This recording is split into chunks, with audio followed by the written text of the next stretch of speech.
willing to make the almost 30-hour journey to Ulaanbaatar from Tucson, Arizona. Only need to turn around tomorrow and make the 30-hour journey back home again.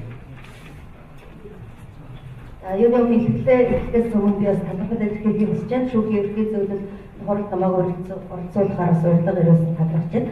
Тэгээд юу шүүхийн ерхий зөвлөлийн 20 жилийн өмнө зохион байгуулж байгаа энэ хурд ерхий тул би 30 цаг нисчихлээ. Тэгээд хурд орцож магаш буцаад 30 цаг нисч явна. Гэхдээ миний энэ ирсэн явдлыг одоо даашгүй чухал хэрэгцээтэй байсан гэж бодож ирсэн байна. It's a long trip. I must confess to feeling a bit jet lagged today. But my willingness to make this journey arises from my great fondness for Mongolia and my great respect and admiration for Professor Ludendorff, who was kind enough to meet with me and share his views about the Mongolian judiciary over 6 years ago when I first became interested in the subject of judicial reform and chose to study the particular efforts of Mongolia to reform its courts and to promote the rule of law in Mongolia. Тэгэхээр олон цагнаас чирсэн учраас бас баг зэрэг цагийн дөрөв мэдэгдэж байгаа. Гэхдээ энэ хуралд ирэхээр бол их чин сэтгэлээсээ эргэлзэж ирлээ. Яг тэгэхээр Монгол улстай бас холбоотой Монгол улсад сайн байдаг. Нөгөө талаасаа би профессор Ludendorff-ийг асар их хүндэтгэж биширч яадаг учраас ирсэн юм аа. Тэгээд би энд Монгол улсад шүүхийн шимтгэлийн чиглэлээр хийж байгаа ажлын талаас урд өмнө сонсож мэдчихсэн олж ирсэн гэдгийг бас хэлмээр байна. 6 жил гарангийн өмнө анх Монгол улсаас энэ талаар судалгаа хийж явах үедээ профессор Ludendorff-тай танилцчихсан юм аа. I thus appreciate the opportunity to return today to talk about the role of judicial administration in promoting judicial independence. Өнөөдрийн хувьд болохоор бас энэ хурал дээр шүүхийн хараат тус байдлын асуудал, шүүхийн захиргааны үүрэг ролын талаар ярилцж байгаа байна. Because judicial independence means different things to different people, it is perhaps important to begin with a definition of what judicial independence means, as least as I will be referring to it. Юу энэ хараат тус байдал гэж ярихаар энэ ойлголтыг бас хүмүүс өөрөөр төсөөлөд өөрөөр ойлгодог. Тэгэхээр энд би өөрөө ч юм ямар ойлголттой байна вэ гэдэг талаас та бүхтэй уулзч ярив. Judicial independence connotes both individual and institutional elements. At the level of an individual judge, judicial independence ensures decisional independence. This independence is both substantive and it allows a judge to perform the judicial function subject to no authority but the law, and personal, and that it guarantees judges job tenure, adequate compensation, and physical security. Шүүхийн хараат тус байдлын асуудлыг бид хоёр их мэдэд хувааж авч үзэж байгаа. Нэг нь хувь хүний түвшний асуудал, нөгөөх нь албаны буюу институцийн асуудал гэж байгаа. Хувь хүний түвшинд авч үзэх юм бол шүүгчийн хараат тус байдлыг нь шүүгч хараат тусаар шийдвэр гаргах боломжтой байх гэж байна. Тэгэхээр шүүхийн хараат тус байдлыг нь болохоор шийдвэр гаргахдаа зөвхөн хуульд захирагдах, аливаа нөлөөнөөс ангид байх, албан тушаалнаас нөгөө талаасаа тогтвортой байх, ажлаас халагдахгүй гэдэг баталгаатай, өөрийн ойролцоотны хүмүүсийнх нь аюулгүй байдлыг хангалтсан байх, цалин хүссэн боломжийн байгсан энэ бүх хүний элементүүд болж байгаа. In short, decisional independence ensures that judges are able to decide disputes impartially, despite real or potential proffers of favor, and without pressure from other political branches or government officials, from superiors within the judiciary, and without fear of physical harm to themselves or their families. Тэгэхээр шүүгчид аливаа хэрэг маргааныг шийдвэрлэхдээ төрийн бусад эрх мэдлийн зүгээс, албан тушаалтнуудын зүгээс, мөн дээд шатны шүүгчээс бас хараат тус байдлаар шийдвэр гаргах боломжтой байх. Нөгөө талаас гэр бүл ойр тойрныхын аюул занал учирч болцсохгүй гэсэн тийм потенциалны айдасгүй байх. Зөвхөн хууль захирагдах аргаар хэрэг маргааныг гэсэн шийдвэрлэхийг болж байгаа. On an institutional level, an independent judiciary is one that issues decisions and makes judgments that are respected and enforced by the legislative and executive branches, that receives an adequate financial appropriation from the legislature, and that is not compromised by political attempts to undermine its impartiality.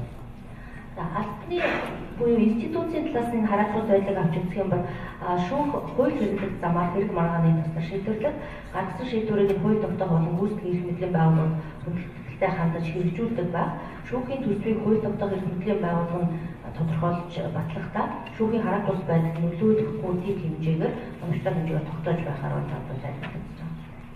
Mongolia has certainly made important strides in enacting laws designed to promote judicial independence and impartiality, including the recent law on the legal status of citizens' representatives, the law on judicial administration, and the law on the judiciary. Монгол Улсын хувьд шүүхийн хараат бус байдал шүүгчийн бие даасан байдлыг хангаж хамгаалах талаар тодорхой алхмууд хийгдээд хууль эрх зүйн орчин сайжирсан байна. Гадаад шүүхийн тухай хууль, шүүхийн эрхлөлт эрх зүйн байдлын тухай хууль, шүүхийн захиргааны хууль гэх мэт бас шилжилтийн багц хуулиуд гаргаж гарсан байна. Among particularly promising provisions of the new laws include the reinvigoration of the citizens' representative system, a mandate that judges be provided with sufficient physical security, the provision that the budget of the judiciary may not be reduced below its level in the previous year, and the declaration that the primary work of the General Council of Courts is to promote judicial independence and to ensure the impartial administration of the law.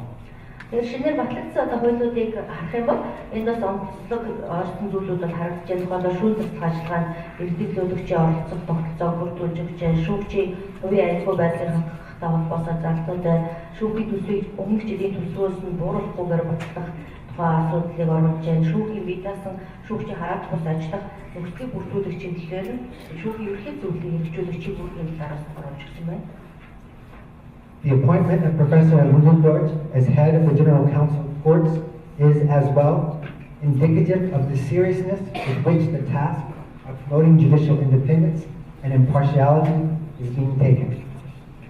Мөн шинжилгээ байгуулагдсан шүүхийн ерөнхий зөвлөлийн даргаар нь профессор Ludendorff-ийн томилсон явдал нь миний бодлоор Монгол улс шүүхийн бие даасан шүүгчийн хараат бус байдлыг хангаж хамгаалах бэхжүүлэх асуудлаас сериусны хандаж ач холбогдол өгч байгааг илэрл болсон гэж бодож байна.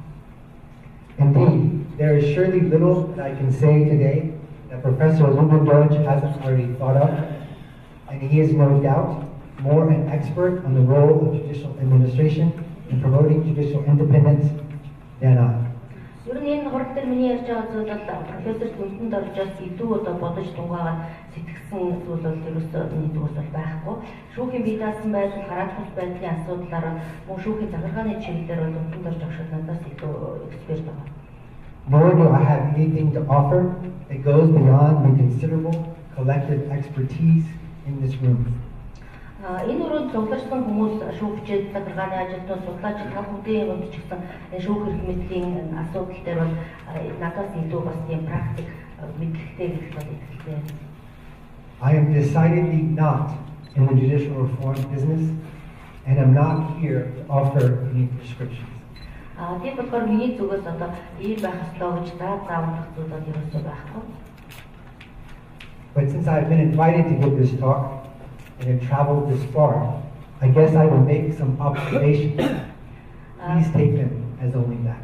Гэхдээ хуралд өргөдөж ирээд ийм аз холоос олон цаг явж ирсний хувьд бас дуугаа өнгөрч болохгүй учраас бас та бүхэндээ өөрийн санд бодлосоо хуваалцаж зөвлөмжийн чанартай саналуудаа танилцуулж гэж бодож байна.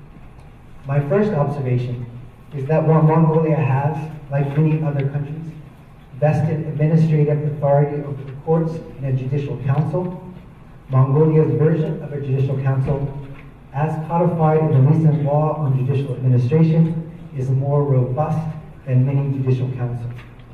Эрх зүйн орчин талаас нь авч үзэхээр шүүхийн тухай багцуулгуудыг авч үзэх юм бол шүүхийн захиргааны байгууллагын одоо чиглэлгийн асуудлыг бол нэлээд оновчтой төвшөнд бол гаргаж ирж байсан байгаа. Ер нь олон улсын хуулинд бол шүүхийн зөвлөлгээд бол байгууллага байна.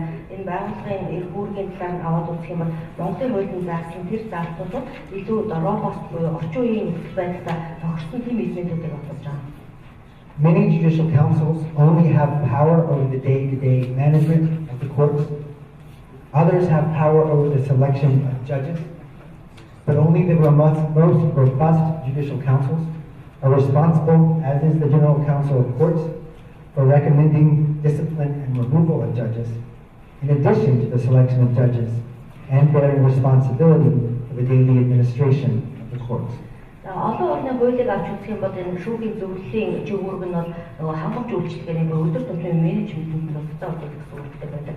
Зарим орны шүүхийн ерөнхий зөвлөлийн хувьд болохоор бас шүүгчдийг сонгож шалгаруулах асуудал дээр бас тодорхой эрхлэлтэй оролцож байна. Харин сүүлийн үеийн хандлагаас авч үзэх юм бол энэ бол шүүхийн зөвлөлийн жиг үүрэг гэдэг бол бас дээр дурдсан асуудлаар явцуурч хязгаарлагдахгүйгээр бас мөн шүүгчийг хариуцлага тооцох тухай асуудал, сонгож шалгаруулах, дээрээс дэх тутмын хангамж үйлчлэгийг хариуцах гэдэг цогц байдлаар одоо оруулж өгснээр бас онцлог болж байна. In theory, a strong judicial council, such as Mongolia's, can do much to further the case of judicial independence, particularly if the council is sufficiently independent from the executive branch. Энэ утгаар авч үзэх юм бол онцлог талаас бол Монголын шүүхийн ерөнхий зөвлөлийн хувьд шүүхийн хараат бус байдлын асуудал дээр бас нэлээд нэг бодиттой ажиллах боломжтой ийм байгууллага гэж харагдаж байгаа. Нөгөө талаас гүйцэтгэх засаглалаас хараат бус байх гэдэг энэ болцоо нь бол байна.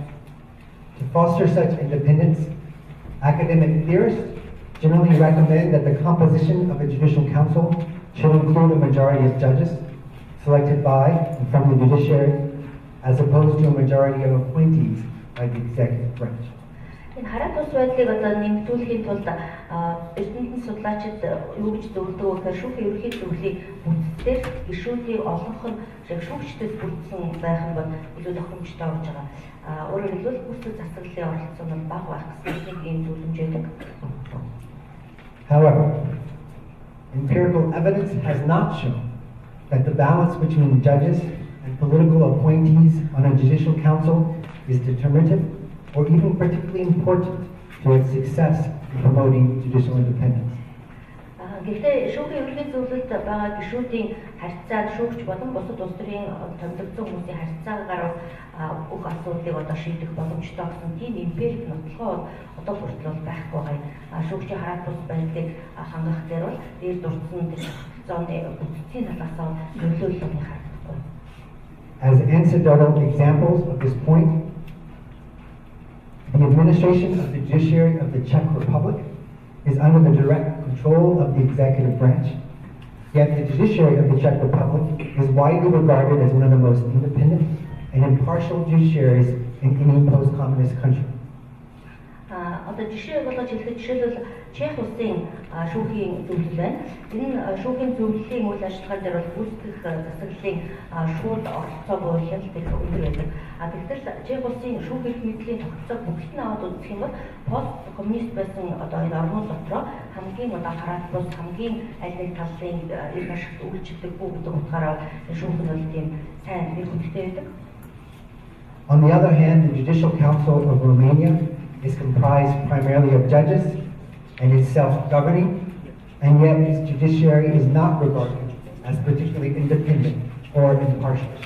Тэгвэл эсрэгээр наваад үзэх юм бол өрмийн улсын шүүхийн зөвлөлд энэ бол ихэнх гишүүд нь бол шүүгчид байдаг. Тэгээд өөрийн засаглалтаар ийм тогтолцоотой. Тэгтэл яг шүүх эрх мэдлийн тогтолцоог зөвлөлт нь шүүхийг аваад үзэхээр тэр орны бол төдийлөн бас тийм сайн хараат бус бий даасан гэж хэлэх аргагүй. On an even more fundamental level, empirical research suggests that the establishment of judicial councils are not necessarily correlative to a country's success in creating an independent and impartial judiciary. Эрдэмтэн судлаачдын одоо судалгаанаас харахад шүүхийн зөвлөл байгуулагдаад тэр нь одоо сул байна уу, хүчтэй байна уу, дунд хэмжээнд байна уу, ер нь аж тохиолдолд энэ нь болохоор тухайн шүүх эрх мэдэл нь өөрөө хараат бус аль нэг талд үйлчлдэггүй байх гэсэн тийм шууд баталгаа нотлохоо биш харагдахгүй байна гэж байна. Тийм корреляц байхгүй байна гэж хэлж байгаа. In other words, despite very broad theoretical consensus among academics that judicial councils are essential or at least beneficial in creating independent and accountable judiciaries, empirical evidence has not yet borne this out. Өөрөөр хэлбэл онлын талаас бол шүүхийн зөвлөл гэдэг байгууллага дайшгүй хэрэгцээтэй энэ бол тухайн улс орондоо шүүх эрх мэдлийг хараат бус бий даасан хариуцлагатай байлгах нөлөөдөг гэдэг дээр бол хүлээн зөвшөөрсөн байдаг ч гэсэн яг эмпирик талын практик нотлохыг аваад үзэх юм бол бас яг тэр нь бол одоогоор харагдахгүй. Өөрөөр хэлбэл одоогоор бид нар тэрийг амжиж нотлох чадаагүй байж магадгүй. At best, scholars have found that self-governing judicial councils have no discernible impact on the independence and accountability of judges. Мөн зарим эрдэмтдийн одоо нотод харуулж байгаагаар өөрийн одоо засаглал удирдлагатаа шүүхийн энэ зөвлөлийн хувьд энэ тухайн улс орныхоо шүүгчдийн хараат бус байдлуудад шууд нөлөөлсөн гэсэн тийм нөлөөлөл бас харагдахгүй.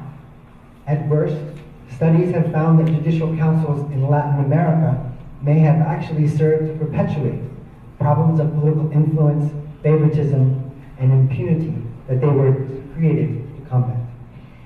Мөн зарим судалгаанаас харахад бол бүр харин эсрэгээр Латин Америкийн орнуудад шүүхийн зөвлөлүүд байна.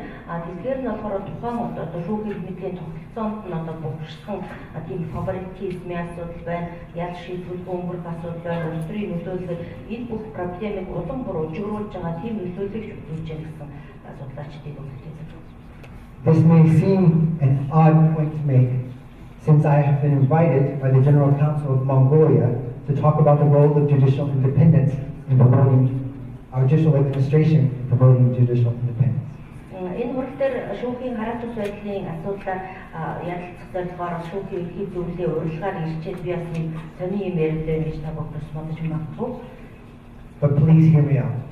Гэхдээ миний ярьж байгаагаас сонсож хүлээж аваасаа гэж хэлж байна. It seems to me, as an outside observer, that Mongolia is on the right track. Миний бодлол Монгол улсыг энэ чиглэлээр хийж байгаа ажлын зөв юм чиглэлтэй ороод явж байгаа.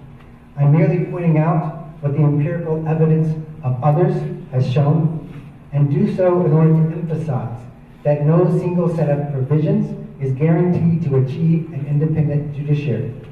Миний хэлж байгаа зүйл бол яг нэг практик эмпирик нотлохоноос харахад бол одоо дээр дуртай хоёр зүйлийг шууд ингээд холбоосон байхгүй байгаа ч гэсэн хараат бус шүүхийн мэдлийн тогтолцоог баталгаажуулахад дээр дуртай асуудлууд бас нөлөөлөл өгүүлдэг гэсэн тийм нотлохонод бол байна. Moreover, executive influence over the composition of the Judicial Council need not negatively impact efforts to promote judicial independence, and in some cases may actually foster.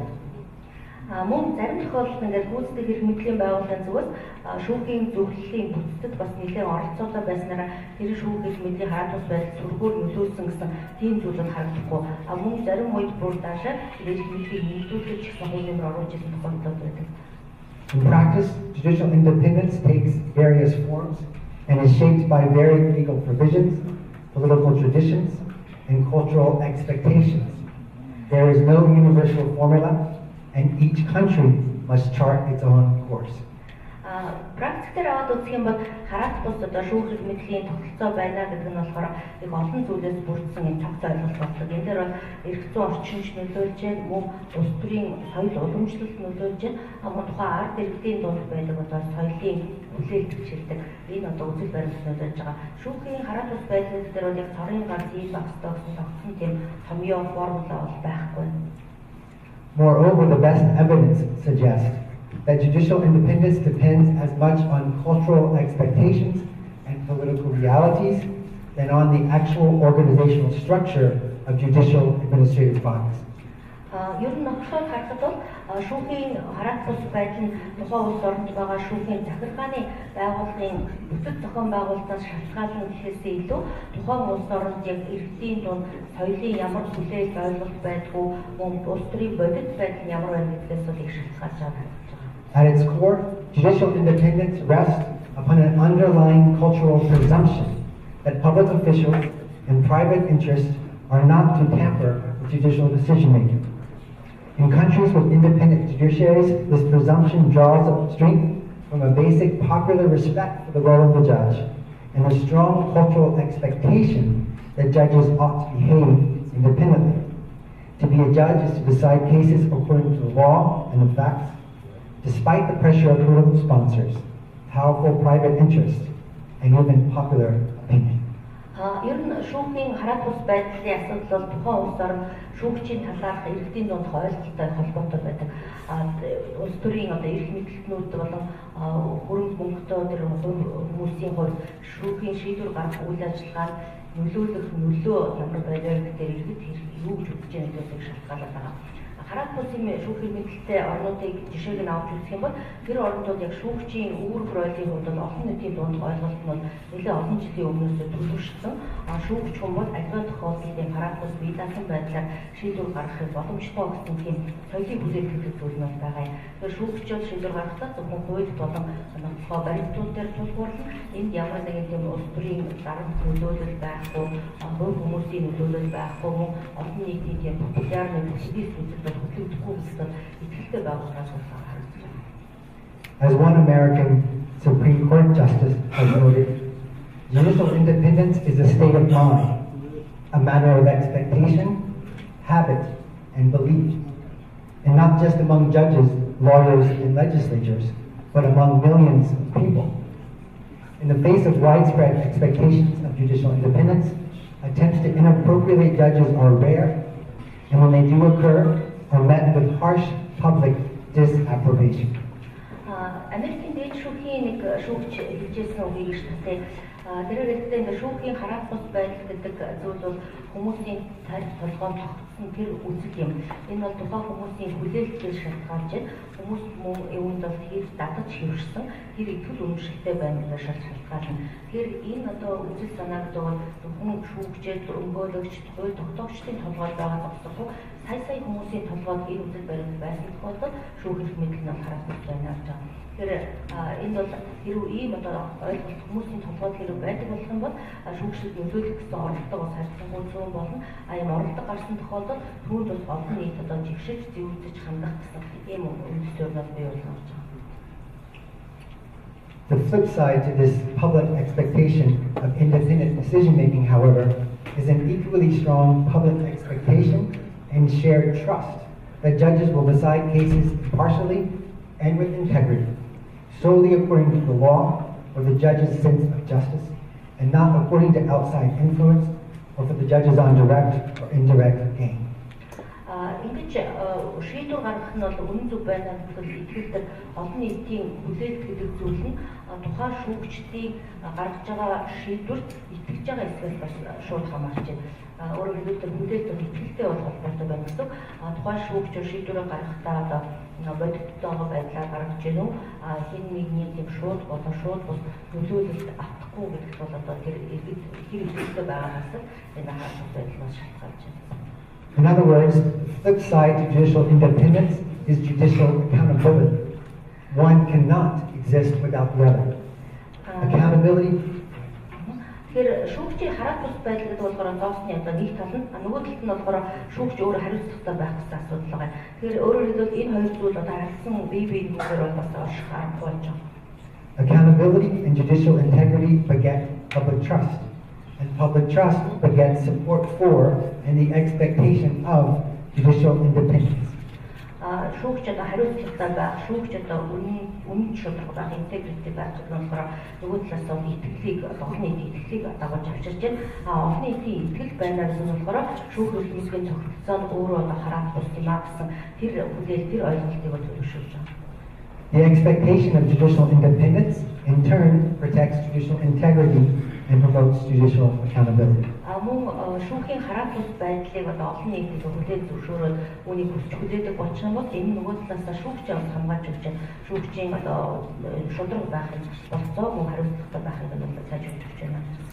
This virtuous circle brings me back to the role of judicial administration in helping to foster both accountability and public trust in the judiciary, and by extension, the expectation of judicial independence in society writ large, a task for which a strong judicial council may be particularly well suited.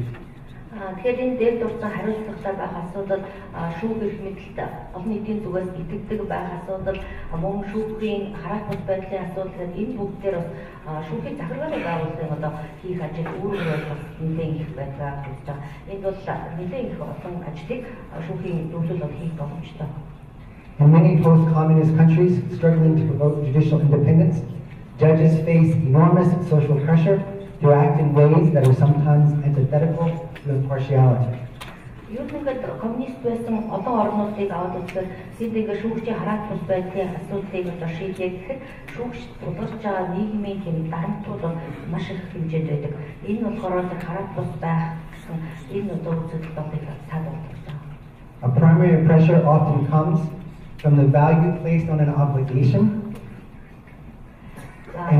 the primary pressure often comes from the value placed on obligation and reciprocity, or of giving help to friends and relations. This sense of reciprocity is generally a positive social norm.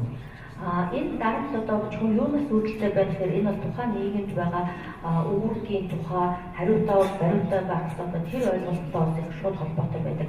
Өөрөөр хэлбэл ёс суртахууны талаас ингээд хүн өөрийнхөө найз нөхөд хамаатан батандаа одоо тусуулах ёстой гэх юм энэ ойлголт байдаг. Ер нь бол энэ утгаар авч үзэх юм бол тэр хариуцлага байх гэдэг бол нийгэмдээ бол эерэг тийм норм гэж тооцогддог.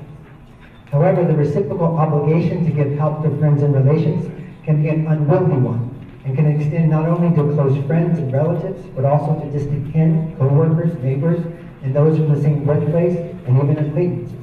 It may also extend to the relatives, friends, co-workers, and neighbors of one's friends and relations.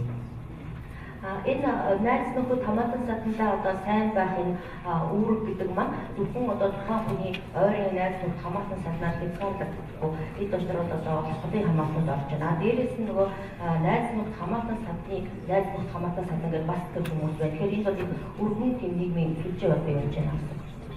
These informal circles of connected individuals have been described in academic literature as exchange networks, or filled of reciprocity. Such networks are grounded upon the cultural norm of reciprocity and the belief that moral individuals should help those with whom they are connected and can expect help in return when they are in need. Энэ одоо хоорондоо тодорхой хэмжээнд харилцаа холбоотой хүмүүсийн алхам бус энэ тойрог буюу энэ хэлхийг болохоор эрдэнэт судлаачид номдоо exchange network гэж хэлээд байгаа. Энэ одоо харилцаа холбоо солилцооны зүжээ гэж хэлж байгаа. Тэгэхээр энд ийм зүжээ болохоор тухайн нийгэмд тогтсон энэ хариу бариу гэдэг энэ ойлголтын дээр бас тулгуурлаж байна. Бас нэг ойлголт нь үндсэн ойлголт нь болохоор нийгэмдээ ёс суртахуунтай хүн бусдаа одоо тусдаг хүн болох ёстой, сайн байх ёстой гэсэн тэр ойлголттой маш холбоотой үүссэн байдаг. Judges too belong to exchange networks and experience the pressure to respond to the social implications that entails. Шүүгчдэр ч гэсэн бас тийм харилцаа холбоо зүжээнүүд бол байдаг. Тэгэхээр энд бол тухайн нийгэмд одоо тогтсон ойлголт буюу бие яаж авч явах ёстой гэсэн тэр нийгмээс хүсчүүлж байгаа тэр зүйлтэй бас хариу үйлдвэрлэж одоо тогтцох тийм асуудлууд үүсэж байгаа шүүгчдэр. As one judge in post-Soviet Armenia explains, how can I be independent when I live in a society and I'm tied into the social network? Let's imagine that a family member falls ill and needs special treatment. Naturally, I would do everything I could to find someone in the Ministry of Health and ask him for help in order to get the treatment. Doing that would automatically make me dependent on him. I would have to do whatever I can for him if he should ever need it. Энэ талаар нэг Армени шүүгчийн хэлжсэнийг ингэж тэрхүү гэж байгаа. Би одоо ийм нийгэмд яаж одоо хараат бас байх вэ? Би одоо өөрөө тийм нийгмийн сүлжээнд бол орсон байна. Жишээлбэл манай одоо гэр бүлийн нэг ойлголтын хүн маш хүнд өвдөө гэж одоо гэр бүлийн бол тусгай эмчилгээ хэрэгтэй байдаг гэж бодох юм бол би тэр хүний төлөө одоо чаддаг бүхнийг хийгээд эрүүл мэндийн яамд одоо хандаад одоо хүн амтны олоод ижээс ингээд тусгай үйлчлэгийг авнаа. Тэр нь болохоор автоматар намайг тэр албан тушаалтаас ингээд шууд хараат болгож байна. Дараа тэр хүн надаас ямар нэгэн зүйл хүсэхэд би одоо түүнийг яаж биелүүлэхгүй байх вэ гэсэн асуулт үүснэ гэж байна. The judge may,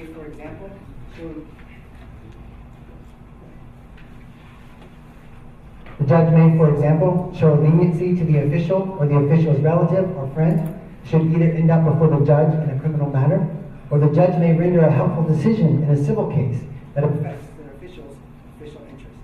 Тэгэхээр тухайн одоо шүүгч нь тэр албан тушаалтанд болон түүний одоо ойр дотны хүн түүний найз нөхдөний хувьд хэрвээ эрүүгийн хэрэгт одоо тэр хүн одоо ялагдаад ирэх юм бол яаж хандах вэ гэсэн гарч ирж байна. Иргэний хэрэгтэр ч гэсэн тухайн одоо албан тушаалтны эрх ашиг хүндэгдсэн тохиолдолд ямар одоо шийдвэр гаргах вэ гэдэг бас нөгөө тус болох ёстой гэсэн тэр үзэл нь яаж нөлөөлөх вэ гэдэг асуулт гарч байна.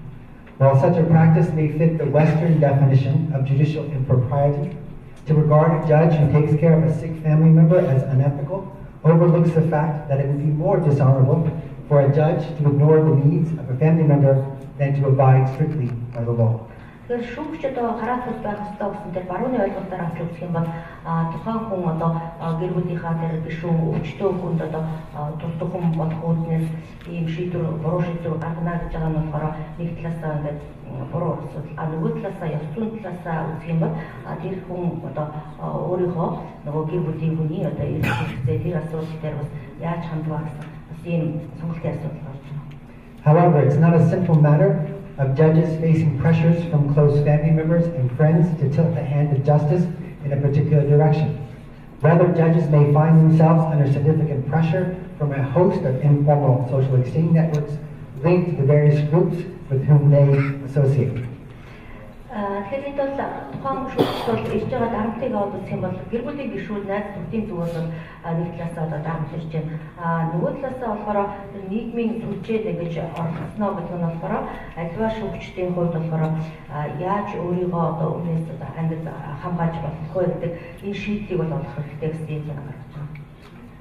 The line between the positively held value of helping friends and relations on the one side and mere influence peddling on the other is less than clear. Тэгэхээр энэ болохоор нөгөө найз нөхдөд туслах гэсэн тэр ойлголт нөгөө талаасаа болохоор нөлөөлөлд автахгүй байх гэсэн энэ хоёр ойлголтын дундах тэр нарийн шугам нь болохоор бас тийм тодорхой биш үү гэдэг.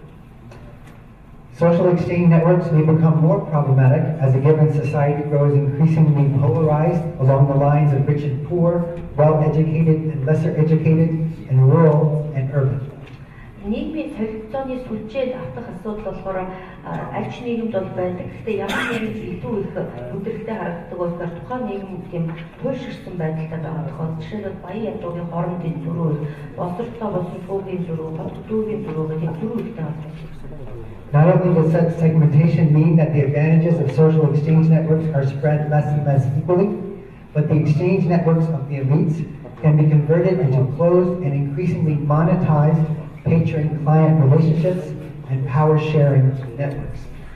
Ийм одоо нийгэмд туйлширсан буюу зөрүүтэй юм байдал байгаа тохиолдолд энэ сүлжээ нийгмийн одоо зөрчилдөөний сүлжээд орох гэдэг асуудал нь ялангуяа хүндрээд энэ бол элит сүлжээ гэдэг юм асуудлыг бол үүсгэдэг. Энэ нь болохоор тухайн улс орнд одоо энэ тухайн сүлжээ нь болохоор патрон клиент гэдэг одоо мөнгөчсөн хин нэгэн хүн одоо хин нэгэн үйлчлэгээ өгүүлэх эрхлэлийн одоо хуваалт гэдэг асуудалтай бас холбогдсон илүү тийм нарийн зохион байгуулалт гэсэн болж байна.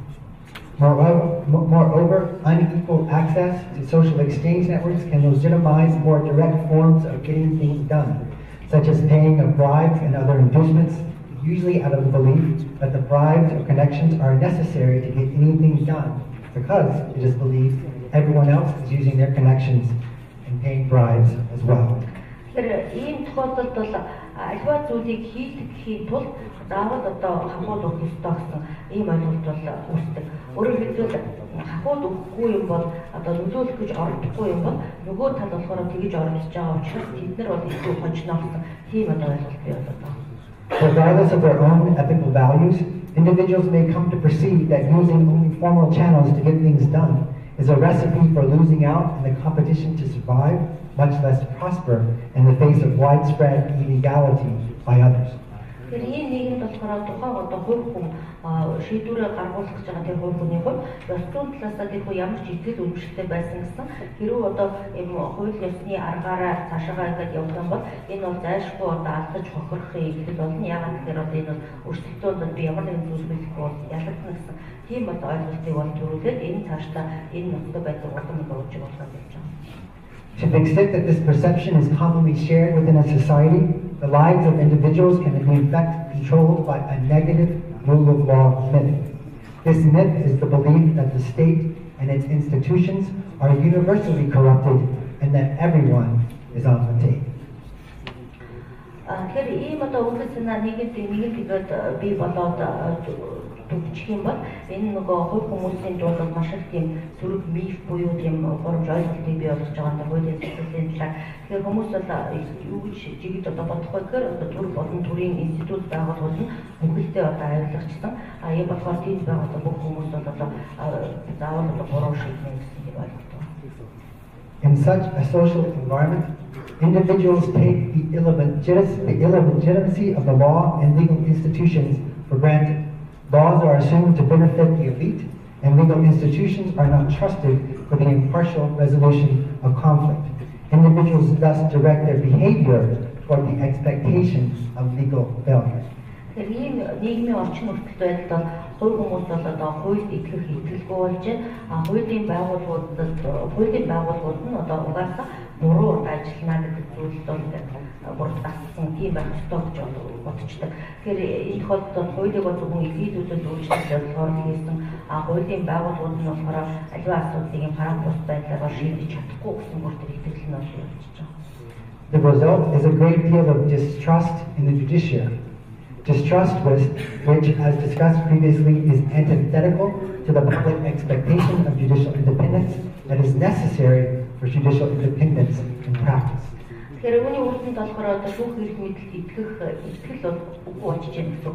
Итгэл байхгүй байдлаар бол миний өмнө ярьж байсан үе итгэл байж шүүхийн хараат бус байдал гэдэг. Тэгэхээр үүнд бол яг эсэргээр үйлчлээ тийм. When the negative rule of law myth holds sway, it is the interpretive lens through which all judicial actions are interpreted. Whatever the judicial decision, and no matter the integrity of the judge who renders it, the decision is likely to be cynically reinterpreted by a significant portion of the public in a way that is consistent with the perception of corruption or undue influence. Тэгэхээр ийм хуулийн засаглалын талаар юм негативны буюу буруу ойлголт байна гэсэн нь болохоор шүүгчдийн аливаа үйлдэлийг тийм нөлөөт шилний ардаас харж байгаа юм шиг байдлыг бол үүсгэж байгаа. Шүүгч ямар ч шийдвэр гаргасан бай, шүүгч хичнээн одоо үнэн зөв шударга байсан бай.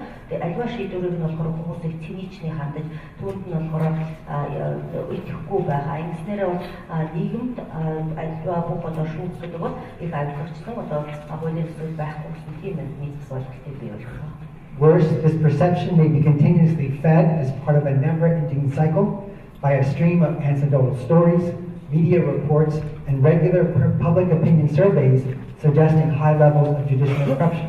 This perception, in turn, undermines popular support for judicial independence. Тэгэхээр ийм одоо зүрх ойлголтыг бас тогтмол баяжуулаад байдаг зүйлүүдээ жишээлбэл ингээд хувь хүмүүс тохиолдсон явдлууд байна. Тэгээд хэвлэл мэдээлэл дээр энэ талаар юу гэж гарч байна. Олон нийтийн дунд бас судалгаа хийхээр одоо хамгийн ойлгомжтой байгууллагаар одоо шүүхийн магасан тэр одоо ойлголт байна. Энэ бүгд нь бол нөгөө шүүхийн хараат бус байдлыг олон нийтийн зүгээс дэмжихийг бол үгүй болгосон. Available evidence thus suggests that the success of judicial councils in promoting judicial independence may depend on their ability to reverse perceptions of corruption and undue influence by creating a reality so starkly at odds with current public perceptions that public opinion begins to shift. Тэгэхээр дээр дурдсан бүх зүйлүүд дээр одоо туурлаад хэлэх юм бол энд шүүхийн ерөнхий зөвлөлийн одоо үүрэг ролын тухай асуудлыг бол хүндгээс аргагүй. Тэгэхээр шүүхийн хараат бус байдал гэдэг болохоор олон нийтийн зүгээс шүүхтэй холбоотойгоор авилга болон нөлөөллийн тал дээр ямар ойлголттой байна вэ гэдгээс бол шууд хамааралтай байгаа нөхцөл шүүхийн зөвлөлийн зүгээс энэ олон нийтийн дундах ойлголтыг өөрчлөх тал дээр ажиллахаас бол альва асуудлыг их хэмжээнд зөвлөж байгаа. There are three primary ways that judicial councils can help in this admittedly difficult task. Энэ бол их амаргүй ажил болно. Энэ дээр бол шүүхийн зөвлөлийн хувьд гурван асуудал дээр бол ажиллах нь зөвлөж бодож байна. First, they can develop and enforce rules that protect judges from attempts to influence their decisions. Нэгдүгээр нь болохоор шүүгчдэд шийдвэр гаргахын үйл ажиллагаанд нь тийм гадны нөлөөлөл учрахаас сэргийлэх үүднээс оновчтой дүрм журам нормуудыг одоо гаргаж боловсруулж тодорхойлж баталж хэрэгжүүлэх. Second, they can visibly and concretely promote impartiality as a core value and as an essential part of the internal legal culture of judges. Мөн шүүгчдийн одоо итгэл үнэмшил болон тэдний одоо эрх мэдэл үндэслэлийн талаас impartiality буюу одоо хараат бус байх гэсэн энэ үзэл санааг нүдэнд харагдах байдлаар бодтойгоор одоо бий болгох. Finally, they can ensure transparency so that the public grows to trust in the integrity of the judicial process and thus comes to expect and value judicial independence. Гуравдугаарх нь болохоор хараат бус байдлыг одоо дэмжих үүднээс ил тод тунгалаг байдлыг сайжруулах. Өөрөөр хэлбэл одоо шүүгчдийн шийдвэр гаргаж байгаа тэр процесс нь үнэн шударга энэ замаар бол хийж байна гэдгийг олон нийтэд харуулах замаар ил тод тунгалаг байх замаар хараат бус байдлыг бичүүлсэн. I list a number of specific measures the Judicial Council might take in my paper, my written comments, which I will skip right now in the interest of time. Тэгэхээр цаг бага байгаа учраас үүний тулд шүүхийн зөвлөлөөс ямар ажлуудыг хийж болох вэ гэж би тарааж өгсөн материал дотор ихтгэл дээр бас нэлээд хэдэн зүйлийг оруулсан байгаа. Тэрийг та бүгд бас цаг аваад харахаар үзээрэй. I will be happy to take questions about them in the Q&A. Мөн тэр тарааж өгсөн ихтгэл дээр байгаа санаануудаас бас асууж тодруулах зүйлээ бас асуулт хариултын цагаар асуугаарай. But in closing, I will note that if judicial independence is the goal, the primary work of the Judicial Council must be the cultivation of a shared cultural presumption that public officials in private interest are not to tamper or even attempt to tamper with judicial decision-making. Тэгэхээр эцэст нь хэлээд болохоор шүүхийн хараат бус байдал бол бидний гол одоо эрхэм зорилгоо гэж үзэж байгаа тохиолдолд шүүхийн зөвлөлийн буюу захиргааны байгууллагын үүрэг ойлгол шүүхийн шийдвэр гаргах үйл ажиллагаанд нь хувь хүмүүс болон албан тушаалтнуудын зүгээс нөлөөлөл байх боломжгүй болох гэсэн энэ одоо ойлголтыг, соёлын ойлголтыг, хүмүүсийн толгойд бий болох ойлголтыг одоо культивац хийх буюу бүрдүүлж өгөх нь чухал юм байна. Such a cultural presumption will only emerge, however, when the public trust that judges do in fact decide cases impartially and with the integrity and in the service of substantive justice.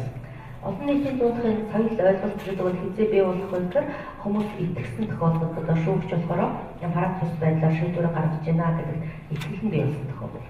The primary role that judicial administration can play in promoting judicial independence is thus to ensure the accountability, integrity, and transparency out of which the seeds of increased public trust and judicial independence are born. Шүүхийн хараат бус байдлыг одоо дэмжих, сайжруулах гэдэг энэ тал дээр шүүхийн захиргааны гол гүйцэтгэх үүрэг ойлгол энэ хариуцлагатай байдал, шудраг байдал, мөн их тод тунгалаг байдлыг одоо нэмэгдүүлэхэд бол хувь нэмрээ оруулах. Энэ дээр дурдсан хариуцлагатай, шудраг, тунгалаг гэдэг нь болохоор олон нийтийн зүгээс одоо итгэлийг олоход бол хамгийн тийм гол элементүүд байдаг. Олон нийтийн итгэл байсан тохиолдолд бол одоо шүүхийн хараат бус байдал нь бий болдог. And finally, thank you for your patience and listening to my comments, which I apologize for having to have delivered in English. Тэгээд өвчээртэй сонссонд баярлалаа.